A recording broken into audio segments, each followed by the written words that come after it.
We have an extremely special guest today.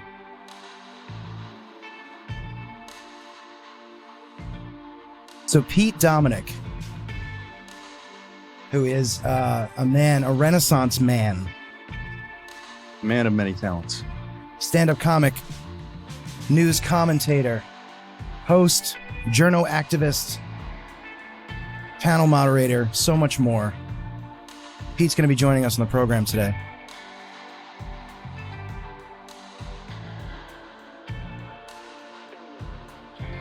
Sunlight Moonlight podcast is where we talk to creative people about what they do for work and about what working people do to be creative.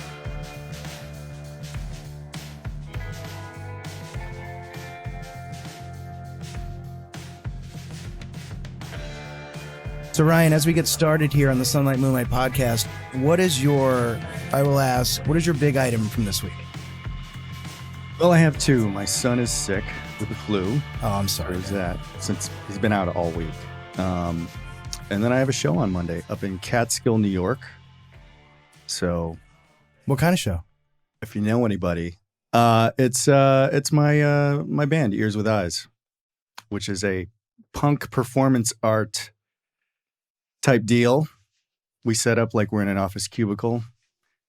I show up with crutches because I'm so damaged by the job. And then by the end of the show, my shirt is off and I'm trying not to hurt people or myself, doing the best Iggy Pop impression I can do.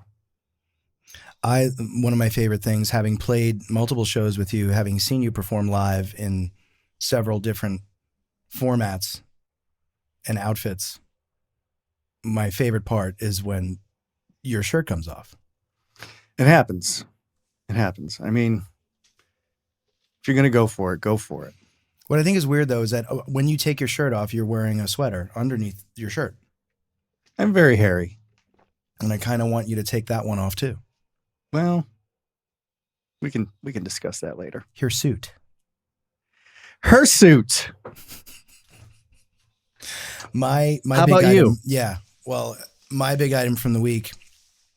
Spring baseball is here for the one of my children, and that's been I've turned into a sports psychologist for a 7-year-old, which is really, really what I want to be doing with my time, trying to support him getting through all of the mental machinations of the baseball diamond, the team dynamic, trying to hit a ball off of a pitching machine. All the feels. It's harder than it sounds. That's how it's a whole thing. And renovation for the home is underway. We have no HVAC, which is why it's a little warm here today in the Northeast, but we're toughing it out. I'm really excited. I've done a bunch of work for the show this week and talked to a bunch of people. I'm also job searching, which is rewarding and very interesting. And I learn a lot each day, but can be a little taxing on the psyche. Yeah. Trying to figure out where you fit into this world professionally while still trying to maintain some sort of self or creative identity. I should be looking for work, but I am not. That's okay. I can do it for both of us. Dude, hook it up. I had an old boss. We were both looking for work at the same time. And I used to say to him, hey, if you find one, find two. That never happened. That's probably your best saying. It's good. It's a good saying. I have some other ones. Yeah, you have a few, but that's... Don't eat yellow snow. That's a good one. That's a Zappa song. Is it really? I didn't know that. You did. I didn't. Come on. I'm not. You're much you more. Eat that yellow snow. No, I know. My favorite from Zappa is the Booger Man. I don't know that one. That's a really good song. There's I the wish we Muffin could play Man. those tunes on the show because we could do a whole I know. Zappa show. We're here on the Sunlight Moonlight podcast. Ryan Havers, Dom Dorman. This episode's guest is our good friend and old coworker, Pete Dominick. Pete's a fantastic stand-up comedian. Was the warm-up comedian for The Daily Show and the Colbert Report. I actually saw one of Pete's warm-up performances at a recording of the Colbert Report back in the day. Did a great job. And he's been motoring ever since for years and years, over a decade. Stand Up with Pete Dominick was on Sirius Satellite Radio, SiriusXM Radio. And that's where Pete and Ryan and I all worked together as coworkers. Ryan and I worked to support Pete and his show and all the other shows at Sirius, both in network distribution and also broadcast engineering senses. And I think, I mean, Ryan, but let's not bury the lead. We've bantered here. enough. We should bring Pete on. Let's get Pete on. Because he's a busy guy. He is. I can't believe how busy he is. And I mean, he seriously does a lot. And I'm trying to get him on here. Let me see if I can do this. You got somehow. this. I believe in you. There he is. Here he comes. Let's get the banner out of here. There he is. You're here. There he is. I'm alive. You are him. Gentlemen, wow. It's so great to see both of you.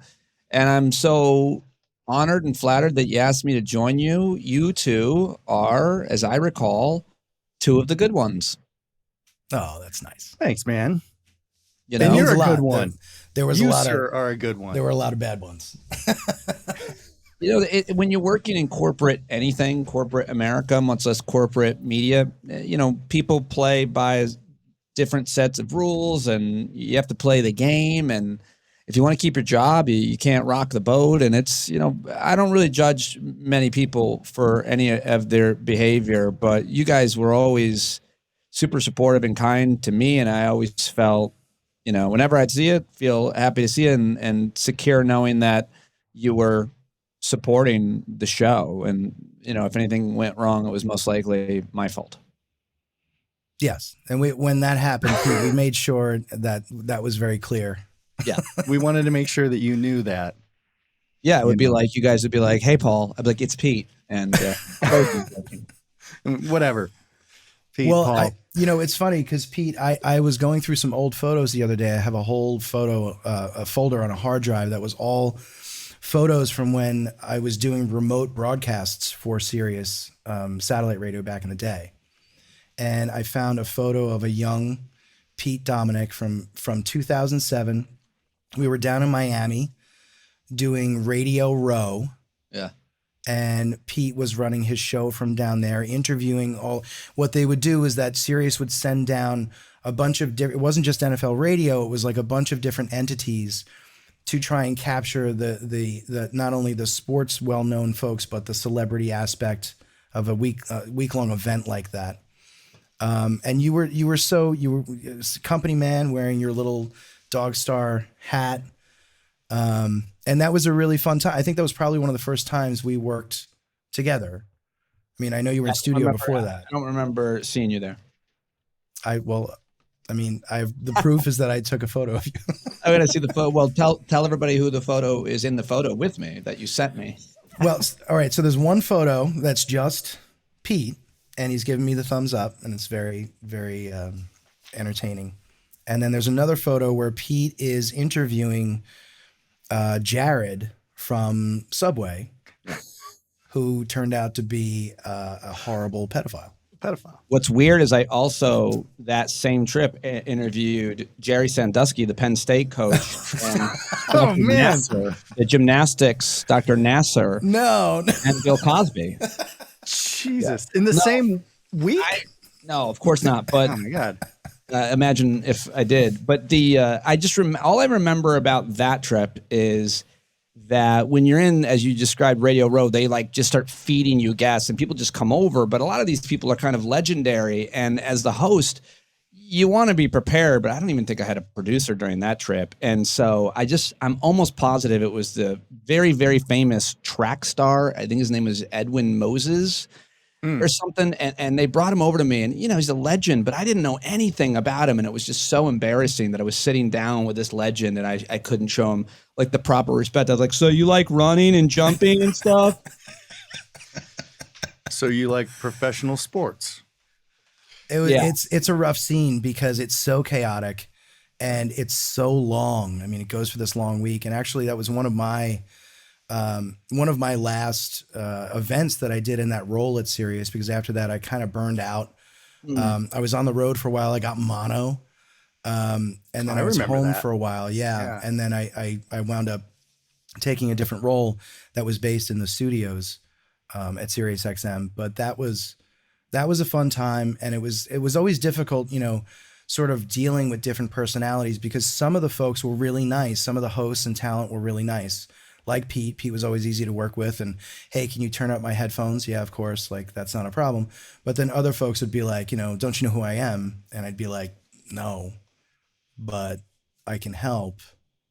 I always watched people behave as I came up as a comedian and how they treated people and how they treated me. And I never wanted to be someone who somehow, you know, appeared better than. When you're an on-air personality, a lot of that can kind of happen. But I really prided myself on making sure that I was never that guy, and getting to know everybody's name at the company that I possibly could. And that's, you know, I mean, I just don't understand any other way to behave, but there certainly is a lot of that. But at that event, that was the Super Bowl, and so it was like mostly sports. Obviously, there were some entertainers. I was at that point just in the comedy department as before I moved over exclusively to politics. But those remotes, you know, the Super Bowl was one thing. The Republican and Democratic national conventions, now that was like crazy, because the people that would just stop in and sit down with you, talk about not being ready. You know, it's like 1 minute you're talking to Newt Gingrich, the next minute it's the former governor of South Carolina, the guy who, what was his name? He left South Carolina and just had an affair and went to Argentina. And Rick Sanford, I think. I don't know. Anyway, those conventions were just wild being at those. But working at SiriusXM was the greatest opportunity. And I had such an amazing time. I was absolutely heartbroken when it ended. I still miss a lot of, you know, I miss live radio and some of the people, but it was really such a fun ride. I think it was almost 15 years that I was there, from comedy to politics, and I got to do everything. It was really, really wonderful. It's really cool and a really interesting journey for you. So how did that happen? So like, you were doing stand up, you were doing warm up for Daily Show and Colbert. Yeah. And then how did the radio thing happen for you? The Comedy Channel, it was before SiriusXM merged. The Comedy Channel had a show called Comedy by Request. It was like music. Oh, right. And that show, they wanted a host that was an actual working, you know, decently known comedian. And so I auditioned. Like, I was on panel on some other shows as a guest at Sirius at that point, so the comedy guys knew me. But I auditioned against like 5 other comedians, and I got the gig. And it was a huge break for me, because I wanted to do anything I could to get off the road. My daughters were my oldest one was really young. My younger one wasn't born yet when I got that gig, and it was it. I mean, it was $75 a day, but it was an ID. And once you give Pete Dominick an ID, I'm going to burrow into you. And eventually I just broke them down. And you know, when the companies merged, Sirius and XM, they had this independent political channel, which is when I pitched my show, and they gave it to me for $60,000 plus benefits, which was to me millions of dollars to a comedian who was on the road, you know, making a pretty good living. And I was still doing that. So that's how it happened. I auditioned and got that gig, and then I turned it into something even bigger and better. Did you know who else auditioned for it? Yeah, I do. Anybody we would know or no? Yeah, it was Gaffigan, Seinfeld, and Eddie Murphy. And it was also Sam Kinison, the ghost. Wow. The ghost of Sam Kinison? Wow. Yeah. That's really, I mean, what a high profile. Yeah, you really those are some heavy hitters. Yeah, well, wow. It's called talent, boys. So and the channel was Politics of the United States, right? It was POTUS? Was that yeah, it became, in the merger, it was that was the channel I got put on. There was another channel before that one, before the merger. It was a whole strange thing, but it was just like such a great place for me to experiment and grow. And the show I created was basically the anti-political show, meaning all the political shows, mostly they were right-wing political shows that were popular. There's some progressive ones, but they were, you know, only a few at that point, and still really that are very successful. I mean, and I just thought, like, these shows are also stupid because the host positions himself, almost always a guy, Like he knows everything about everything, healthcare, foreign policy, environmental policy, education. Like that's not, no one is that. No one is that person. So I just said to my audience from the very beginning, I don't know shit. I have an associate's degree. I'm a comedian. I don't know anything. I'm just really curious. And so the whole show became me booking experts, like one an hour, asking them questions and saying, I don't know. And my boss at the time, who was a radio veteran, I remember when I first started, he wasn't even my boss yet, Dave Gorab, he said to me, he goes, listen, I got to give you advice. You can't host a show, a political show, and say the words, I don't know. You can't do that. And I just said, well, I'm not going to watch me. It would be lying. It would be disingenuous. Yeah. It's disingenuous when anybody else does it. And so the show really gained a lot of credibility and integrity because I was honest about what I did and didn't know. And more importantly, I was pretty good and still am really good at finding the best people to talk to, or the most articulate, the most credible, and that's what I did there. Well, and I think like some people in your position, they act like experts on really complex, complicated topics that most people aren't experts in. So, I mean, I think you're doing a service to it by saying, like, I don't know, let me get some experts on. Yeah, I mean, if I'm interviewing a constitutional law scholar, I'm not asking him about COVID. Like, I'll talk to an epidemiologist, and I'm not asking her about con law. Like, and yet you have these hosts. There was this guy, Andrew Wilkow at SiriusXM. I was just thinking of him. He was the biggest son of a bitch, prick, asshole. He was the meanest, most insecure, most closeted piece of shit. And I hope he hears this. He was so mean to everybody. He was anti-gay, which was mean. And he would say, so fucking loud too. You could hear him on the other side of the building. Yeah. His tagline was, I'm right, you're wrong. That's the end of the story. And I'm like, what are you, 4? Yeah. Yeah. I remember having a run-in with him and his producer at the Christmas party. And we were arguing about the Electoral College. The greatest thing that ever happened was we shared a studio, and he hated me and I hated him, even though we barely knew each other. And I just hated the way that he treated people, his behavior, the way he carried himself. And obviously his views were reprehensible and still are. But we both shared a studio, and the Howard Stern guys, like one of the extra shows on the other channel, also shared that studio. So, it'd always be a mess, and they'd have sex toys in there. Yeah. And they left this huge dildo, like one of those big, almost like comical, like a rubber one that moved. And so I'm walking out of the studio, and Andrew Wilkow's walking in, and I'm like, hey man. And I pick it up and I go, I think you left this here. And it's like shaking. And he screamed, he shrieked like it was a spider. He's like, oh, get it away from me. Get it away from me, which is, kind of a sign. And then I just put it in my mouth. Pete Dominick here on the Sunlight Moonlight podcast, where we talk to creative people about what they do for work and what working people do to be creative. Pete, your journey there, stand up with Pete Dominick, lasted almost 15 years. Then it ended. And then I remember this period when you took it upon yourself and you said, you know what, I'm going to keep doing what I want to do, and I don't need this satellite radio platform. And you built yourself a studio, right?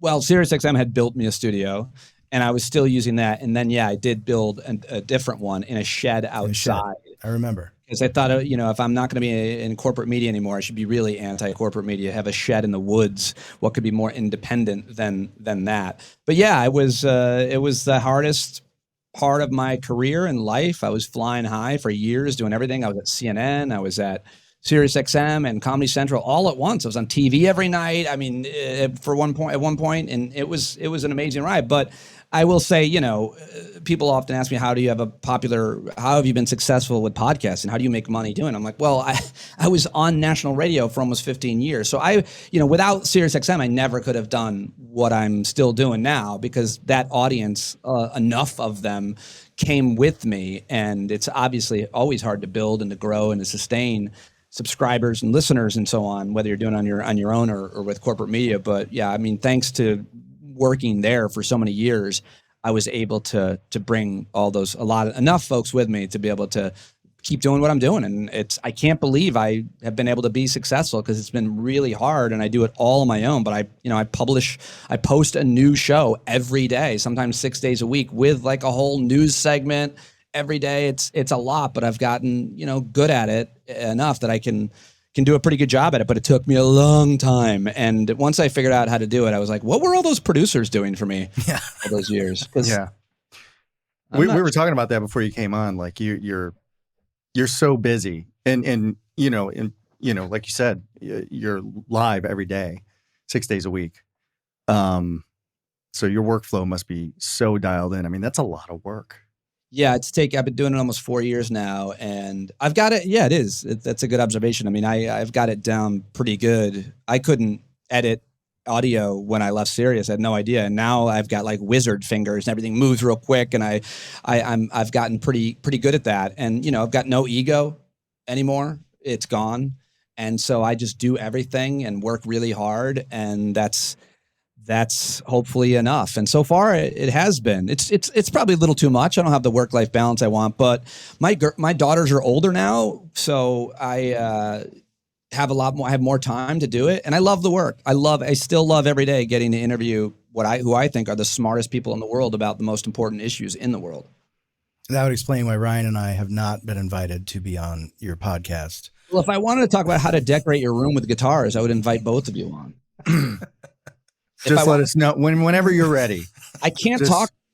I can talk about most things, but I've never been able to talk about music or movies or TV. Like I can't have a conversation. Those are my cultural blind spots for sure. I can't have a conversation. I love music. I love listening to it. But when people start talking about it, I'm like, I don't know. You guys were talking about Zappa earlier, and I'm like, yep, got nothing. Can't name one song. Well, and hearing that journey. We're here with Pete Dominick on the Moonlight podcast, and where you wound up today, you're still juggling this. So how do you sort of reconcile, having this daily podcast that is very demanding and very topical, and if you have to get it out or else it's old immediately, with the fact that you're still doing stand-up and still doing panel discussions and appearing on these political talk shows. How do you make that all work? And you have a family. Yeah. How do you balance it? Yeah. Well, I'm not doing as much stand-up. I mean, I do it when I want to do it, when it's lucrative. And I'm doing now more speaking engagements, which pay a lot more. And I'm in and out in one day. And I'm working now at Last Week Tonight on HBO. I warm up the audience there on Saturdays. But mostly I do the podcast. And so, mostly I'm home, and I've been able to kind of, like I said, figure it out. But, I take what comes through and consider doing stuff. But I love the speaking engagements that I get to do with a whole bunch of different kind of nonprofits and, generally speaking, progressive organizations or movements. And so that's been a really great opportunity, and I don't do too much of it. And like I said, my daughters are 16 and 19. My older daughter's a freshman in college, so she's gone, and just getting her to return to Texas is a huge achievement. So, they don't need me for much of anything at all, which is by design. They're both independent, confident young women, and I'm really proud of that. So I pour a lot into my work. It's, I do that, and then I just basically do a lot of health and fitness to maintain this perfect physique and facial structure. Me too. For those of you just listening who are not watching on YouTube, Pete is extremely strikingly handsome. Yeah, and in great shape. I'm 48. My body fat percentage is lower than it's ever been. I'm ripped. Even my skull is more ripped than it's ever been. You can see the muscles in your brain flexing as you speak. It's fascinating. Work out hard. You are very handsome. Thank you, Ryan. You're welcome. We actually have a question later on for you that I know from social media that you do go to the gym and that you take your health seriously. And so I wanted to ask you a question about that. We'll save that for later because it gets into a sort of a darker part of the end of the show. I can't wait. It's a really good question. Can't wait. You're going to love it. Yeah. We do a segment at the end called Easy Uneasy. And that's where Ryan will ask you a question that's easy to answer. and then I will ask you a question that probably will make you uneasy. Oh boy, I hope it's about your wife. Yeah. Pete Dominick here on the Sunlight Moonlight podcast. As advertised, expected nothing less. We're having a great time talking to Pete. With all of the booking that you do for Stand Up with Pete, your podcast, and standupwithpete.com, who do you think would you say is your biggest get to date? Henry Winkler. Really?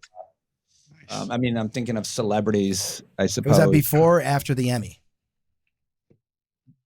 After the Emmy, you said? I think both.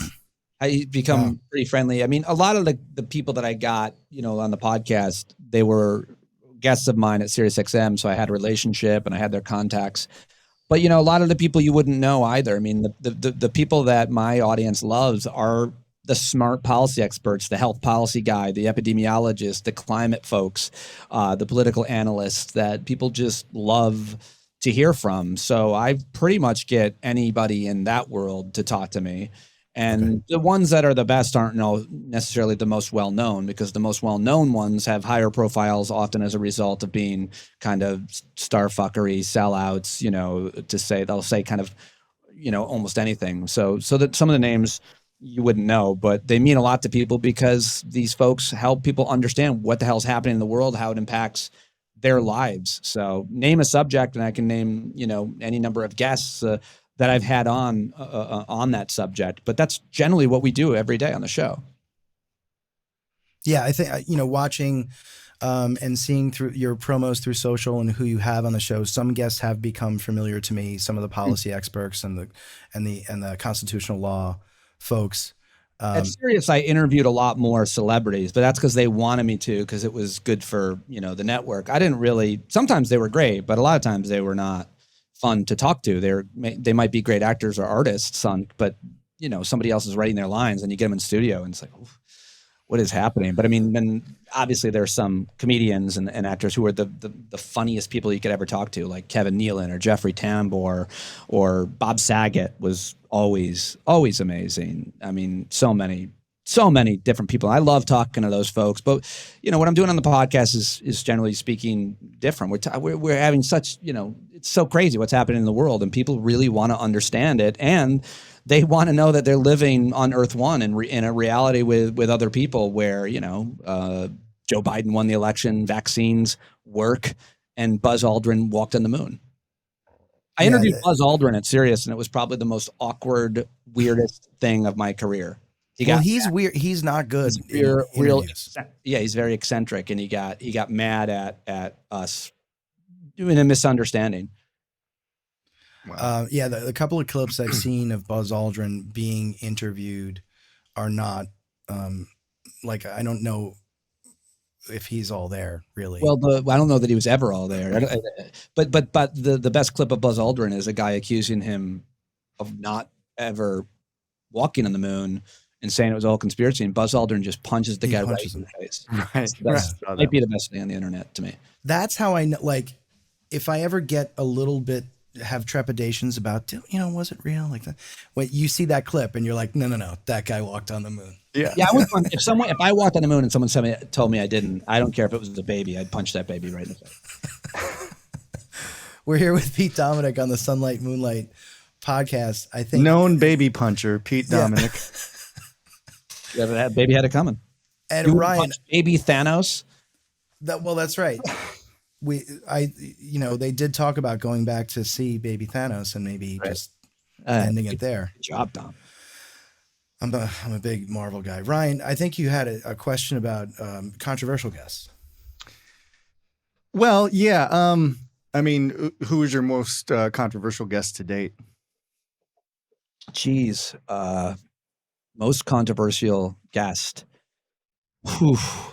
There was a lot back at Sirius that I interviewed, but on the podcast, I think this stuff with the Middle East has got everybody fired up. So people get mad at those guests no matter what they say.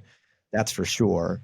I think Tim Wise, who is like an anti-racist and one of my favorite guests, he gets people pretty fired up. But the audience at this point is so kind of like-minded. It's not too controversial at this point. on the podcast. But yeah, I mean, I don't have anybody on really too much that I have. I don't like to platform people who are gonna. I've got a debate over vaccine effectiveness or climate or things that are settled. And so I just want to, so it's a tough question for me to answer in terms of the podcast now, but I'd say probably the Middle East stuff. I mean, the most controversial thing I've done is being on Joe Rogan right before the pandemic. That's where I was going next. Yeah. That was the most hatred that I have ever gotten in my, as an appearance. I get a lot of hatred locally because I'm very active in our school board fights. So that's a whole different story, and they know where I live, obviously, but the Rogan fans, they all wanted me to kill myself. Well, but for what reason? Just because you weren't a disciple? Mainly because it was almost exclusively because of the argument we had around guns. Around guns. Yeah, I watched those clips. They were really interesting. But yeah, I mean, Rogan fans are like, it's either, like you either totally are for Joe Rogan and agree with everything he says. Anything that's contradictory, they're just against that. Yeah, I sometimes get jealous of him because I was doing what he was doing long before he was doing it. He was a guest on my show before he ever was a podcaster, and I knew Joe for my whole career, and so that's why you guys came up together as comedians, right? Yes and no. He came up mostly in LA, and I was a New York comic, so it made me better than him, and still does. Obviously. But New York comics, we feel like we're way better than the LA comics, and we are because the audiences in New York are diverse, and if you can make all those people laugh versus all the a bunch of douchebags in LA, it makes you a better comic. There's no doubt about it. You go to LA when you're already seasoned, I think, and you want to sell out. But I was on his show in 2019, right before the pandemic. He was always kind of controversial on a lot of things, but it was COVID that put him that I think sent him off the edge along with a lot of his listeners. And it's a shame because he used to have the best experts on epidemiology and vaccine science on his show. Peter Hotez and Michael Osterholm, like he had them on, and I've talked to those guys, and they're like, I still text him, and he doesn't return my text. So like he knows better. He knows better, and he doesn't do better. It's really disappointing, and it's very shameful. On one-on-one, he's probably treats people as well, as not better than any other comic. But at the same time, if you're a halfway decent person and you're making that kind of money, you don't leave everybody behind that you came up with too. Yeah. And it's serious money. I mean, he's got a compound in Texas, and like that's like I mean, it was like I didn't even want to talk about it. Well, something from his show that you were on that stuck out to me is you had mentioned, and I'm wondering where you're at now with this. You were thinking about running for office. Yeah, I got recruited as soon as I left Sirius. I got recruited. The congresswoman in my district retired. And people were throwing my name around for like 2 weeks, and then other candidates stepped forward that were way more. I was more just a kind of a celebrity who knew a lot about politics, but this Harvard-educated black gay man named Mondaire Jones put his name in the hat, and I was like, bye.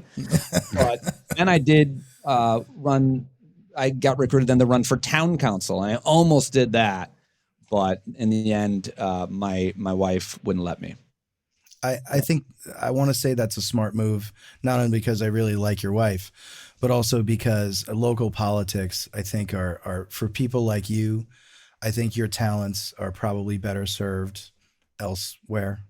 Like you're doing more. I think you're doing better work in this capacity than you would be doing. It's hard to be. My closest friends told me I couldn't be a politician because I was too honest, and I would have to lie, and I wouldn't be okay with that. After the redistricting, though, we might be in the same district. That's possible. So do we have who's your guy now? It'll be Mondaire again. Oh, okay. No, we have a Lawler who beat out Sean Patrick Maloney. That's right. Lawler is my current congressman, but he is going to be running against the guy whose seat he took after it got rewritten. So Maloney, right?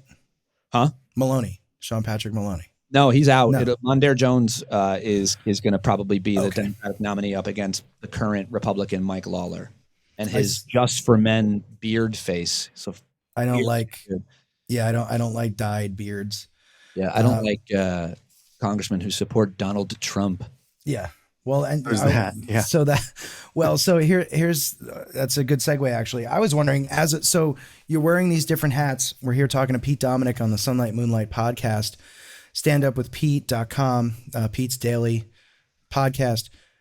So you're in these different roles. Okay. So as Stand Up with Pete and as a journo activist, I mean, I feel like you've kind of picked a side, right? You know, you're not presenting yourself as somebody who's like, I'm going to get people from both sides and we're going to debate it. Like, you've made decisions in your life. And I respect that, rather than someone pretending like they are impartial. With Donald Trump, the presumptive nominee for the Republican ticket, and very close tie with Joe Biden at this point, as a comedian, is there a part of you that hopes Trump wins just for the material? No, No? not even. No, I have daughters. No, I care about other people. I would never want bad things to happen to other people, to me, to the planet, so that I could have. I'm not even that good of a joke writer, so like my stuff is about my own life so much as well. And furthermore, like, you can't even make jokes about Trump anymore, or political jokes very much, because you divide the audience pretty quick. You do them at the end of your set, if anything. So I don't even do that stuff very much. People are always surprised I'm not more political in my act, but like, you know, my best chunk right now is how terrible I am as a homeowner, how I can't fix anything. You know, it's stuff, self-deprecating things like that I talk about. But no, I mean, I think that he is easily the worst person in the world, by magnitudes of, I mean, he's a terrible, terrible person. Nobody likes him. His wife doesn't like him. His kids don't like him.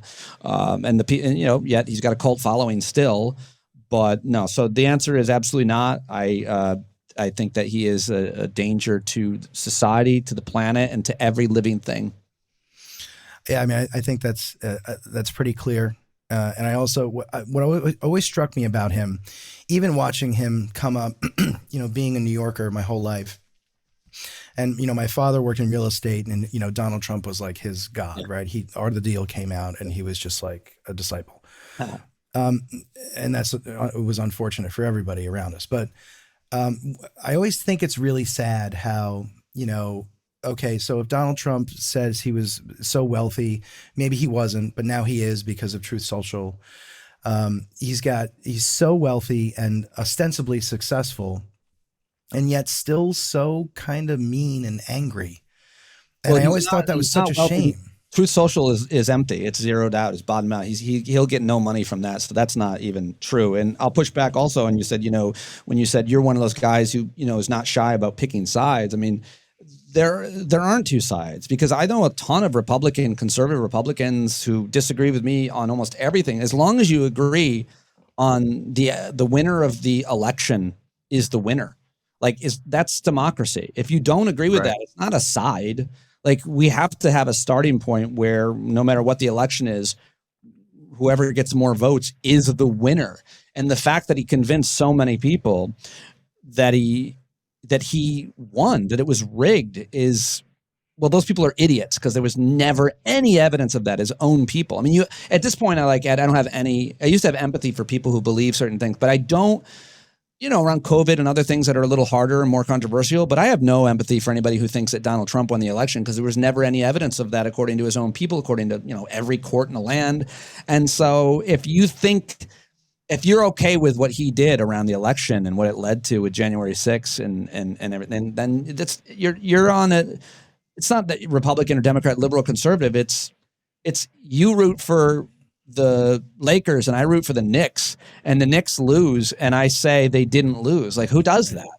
Like, It's gross. It's not even, it's just beyond. I don't know if anybody ever did that in my life. I wouldn't be friends with them. Like, what do you mean? You didn't win. It's okay that you didn't win. You played hard. You didn't win. Sorry. Well, I like that there's starting to be justice about that. You know, the ruling against Giuliani in Georgia, I think, was a huge victory for truth.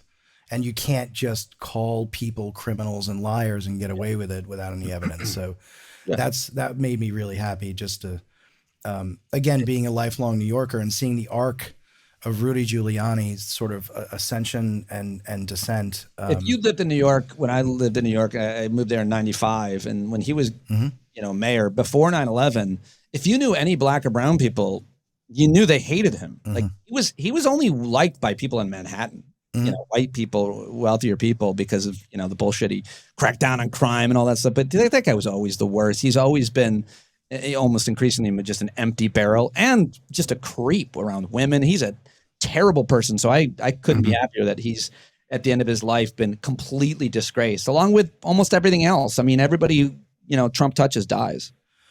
Well, and also, I mean, he was married to Donna Hanover, the reporter, for years, and was had wound up cheating on her with Judith Nathan. It was just like shocking. I liked Donna Hanover as a reporter, and that kind of hit me personally. But we're here with Pete Dominick, standuppete.com.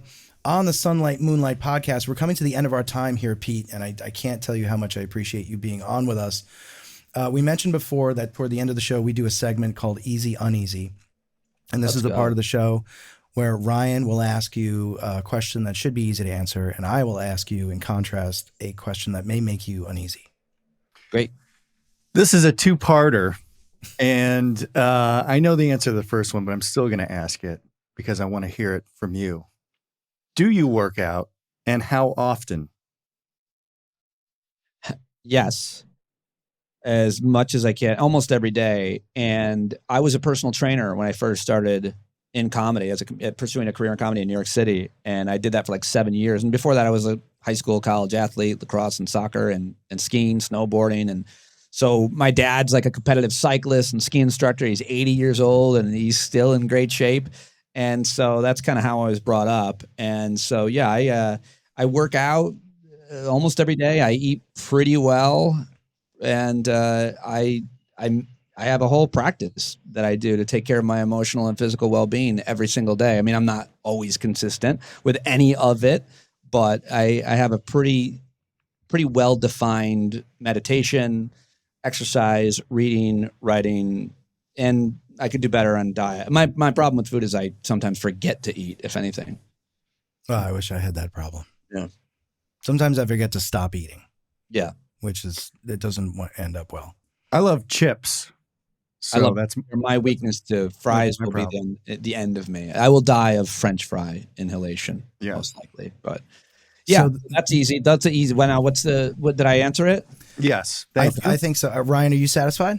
I'm satisfied. Okay, so knowing my joints, I want to keep my joints healthy for as long as I can. I literally, in my meditation, I go through each one of my joints in my mind. I really do that. My shoulders, my knees, my back.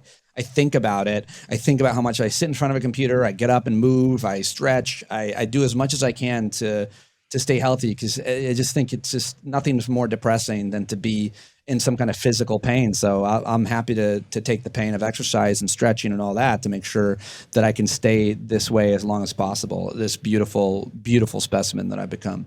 Yeah, I mean, when you have a vessel like that, if you don't take care of it, it's really not fair to anybody.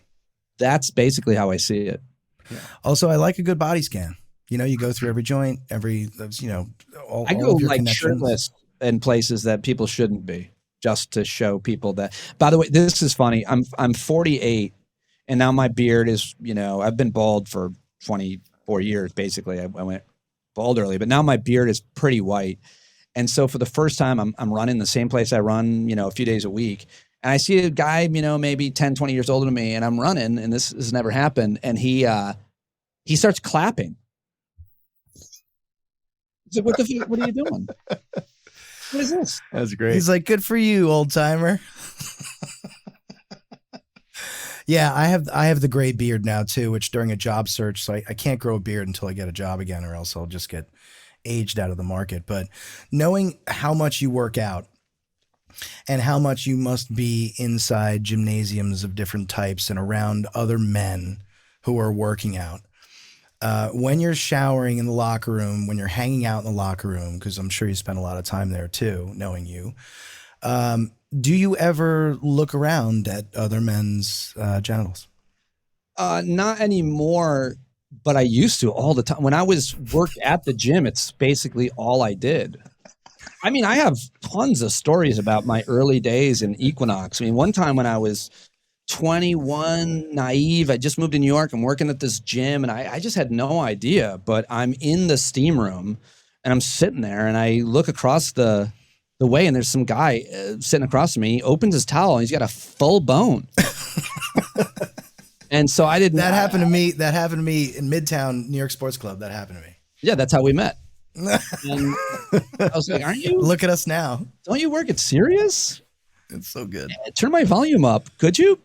So the guy, like, I got like really kind of like upset, and I like left the steam room, and then he walked out, and I got in the shower, and then he got in another shower, and then I got out, and he got out, and he like nodded for me to go back in. I was like, I mean, that was just one. I mean, there was so many other, but absolutely, I look at naked men and compare and contrast, you know, all kinds of differences. I remember seeing like for the first time, like a really old man's penis.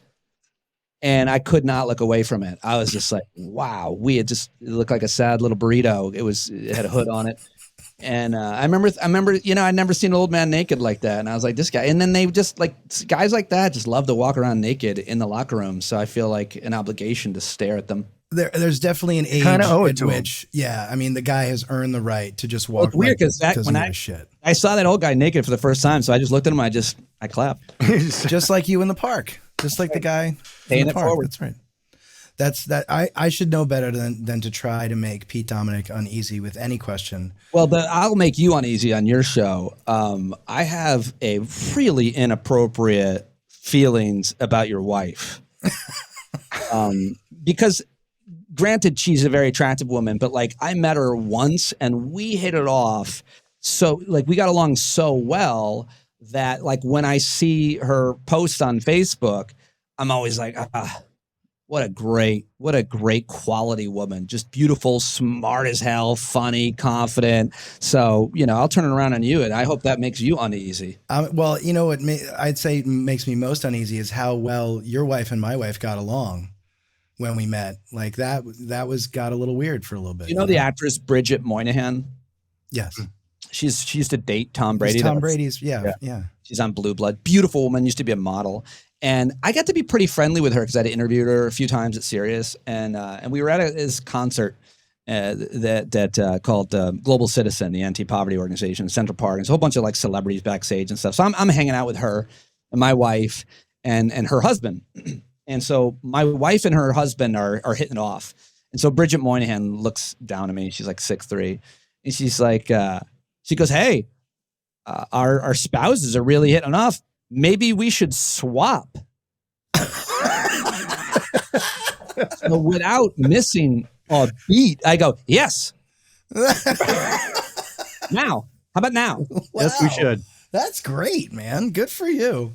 If you're into that kind of stuff. That and Mandy Patinkin asked me to go to an orgy, but I didn't go. How do you say no to that? I told him, I was like, I felt uncomfortable. I was young and dumb, and I had like a girlfriend. I was like, I don't think my girlfriend would like it. There could have been a 6-fingered man at the orgy. Yeah. I really regret that decision. You didn't want to see an old man's penis. Oh, I did. Sorry about that. My 7-year-old son has just started pounding on the door, which means we're out of time. We're out of time. So, Pete, this has been great. Standupwithpete.com, daily podcast. Look out for Pete warming up the Last Week Tonight show every Sunday. It's the CBS studios, right? If you're going there. Yeah. Why don't you let your son come in and meet his real father? Yeah.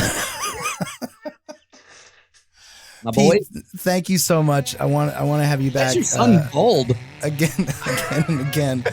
This is the Sunlight Moonlight podcast. Dom Dorman, Ryan Havers. Thanks, and we will see you the next time. Thanks so much. Thanks, guys. Pete.